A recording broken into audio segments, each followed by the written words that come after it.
नमस्कार, जनतेचा सूड या यूट्यूब चॅनलमध्ये आपल्या सर्वांचं स्वागत आहे. आज जसं की 15 मे आपल्याला माहीत आहे की शेतकऱ्यांचा तडफ तरुण आणि कळवळीचा नेता आदरणीय रविराज साबळे यांची आज माळशिरस पोलीस स्टेशन येथे भेट होती आणि त्यांच्यावरती जो गुन्हा दाखल झालेला होता त्या संदर्भात ते इथं हजर राहणार होते. आणि रविराज साबळे पाटील यांना पाठिंबा कोणी दिला, त्यांचं नेमकं म्हणणं काय आणि संतप्त शेतकऱ्यांच्या प्रतिक्रिया आपल्या चॅनलला नक्कीच पहा आणि कमेंटमध्ये नक्कीच सांगा की आदरणीय रविराजजी साबळे यांच्यावरती झालेले गुन्हे योग्य की अयोग्य, कारखाना योग्य की अयोग्य. कमेंटमध्ये नक्कीच सांगा, लाईक करा आणि कमेंट करा.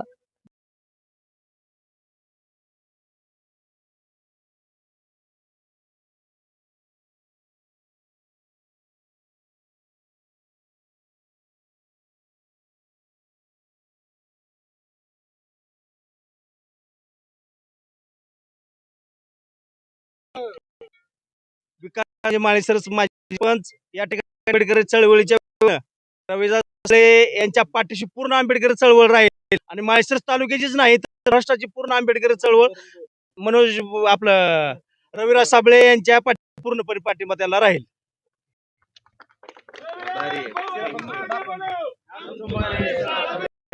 आणि मला एक सांगायचं होतं की बाबा घटनास्थळी झालेल्या घटना असतात त्यावेळेसच गुन्हा दाखल होत असतो.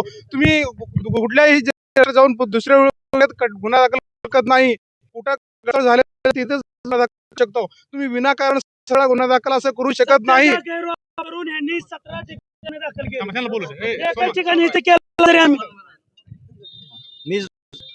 काय विचार आणि 17 जागेत 17 ठिकाणी गुन्हा दाखल करू शकत नाही. अजिबातच नाही आहे, परंतु माळशिरस तालुक्यातून तुम्हाला तरुण युवकांचा मोठ्या प्रमाणात सपोर्ट मिळतोय. मुळातच प्रस्थापितांच्या विरोधात लढणारा हा सगळा शेतकऱ्यांचा आसूड आहे. प्रस्थापितांनी आजपर्यंत सामान्य जनतेचं रक्त प्यायचं काम केलेलं आहे. ऊसाचे पैसे द्यायचे नाहीत, मालाला भाव द्यायचा नाही, सारखं व्यापाऱ्यांनी पिळवणूक करायची, प्रस्थापितांनी कायम फाट्या मारायचं, हे कदापि खपून जाणार नाही. बाबूराव बोत्रेने जे शेतकरी पैसे थकवले ते आम्ही 1000 वेळा सांगून पण पैसे अजून पण जे जमा होत आहेत ते अर्धे निर्धे पैसे जमा होत आहेत. शेतकऱ्याच्या कष्टाची थट्टा लावली आहे. बरं, ती थट्टा लावलेली असताना माझा कोणताही गुन्हा नाहीये. पैसे मागणं जर हा गुन्हा असेल तर मग तो आम्ही 1000 वेळा गुन्हा करू. मुळातच गुन्हा काहीच नसताना पण पोलीस यंत्रणेला हाताशी धरून बाबूराव बोत्रे स्वतःच्या नावाचा पैशाचा गैरवापर करून आम्हाला दाबण्याचा प्रयत्न करत आहे. पण त्याला काय माहिती, दाबत असताना हा सगळा शेतकरी माझ्या सोबत आहे आणि आम्ही लढणार, शेवटच्या श्वासापर्यंत लढणार.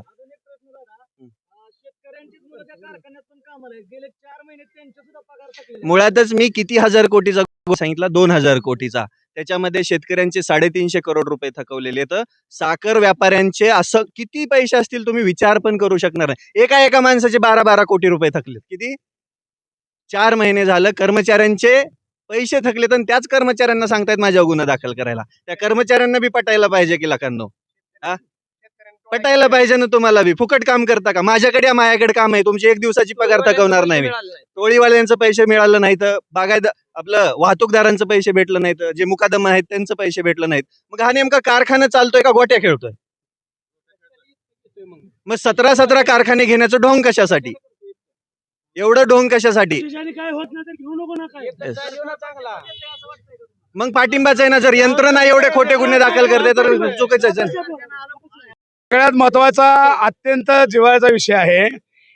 पोलीस प्रशासन सर्वसामान्याची मुलं पोलीस आहेत.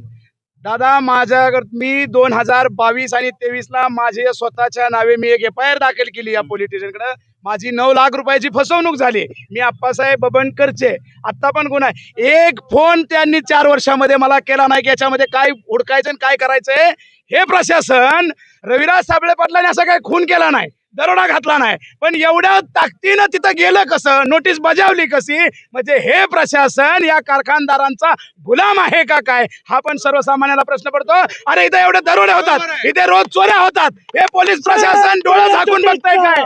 पण आमचं विनंती आहे की पोलीस प्रशासनाने सुद्धा सत्याच्या बाजूने उभं राहावं, कुणाचीही गुलामगिरी करू नये. रविराज साबळे पाटलाचा एक ऊसाचं कांडकं या ठिकाणी केलं नाही. इथलं त्यांचं काही घेणं देणं नाही. पण इथल्या मायबाप जनतेचं आसरू पुसण्याचं काम जर कोणी केलं असेल तर साबळे पाटलांनी केलंय. मी विनंती करतो की तमाम माळशिरस तालुक्यातल्या ऊस उत्पादकांना याहीपेक्षा पुढच्या काळामध्ये रविराज साबळे पाटलांच्या पाठीमागं खंबीरपणे आर्थिक स्वतःच्या खर्चाने उभं राहावं, एवढंच मी या तालुक्यातल्या तरुणांना आव्हान करतो. आणि पोलीस प्रशासनाला विनंती करतो की आपण सत्याचा न्यायाचा निवाडा करावा.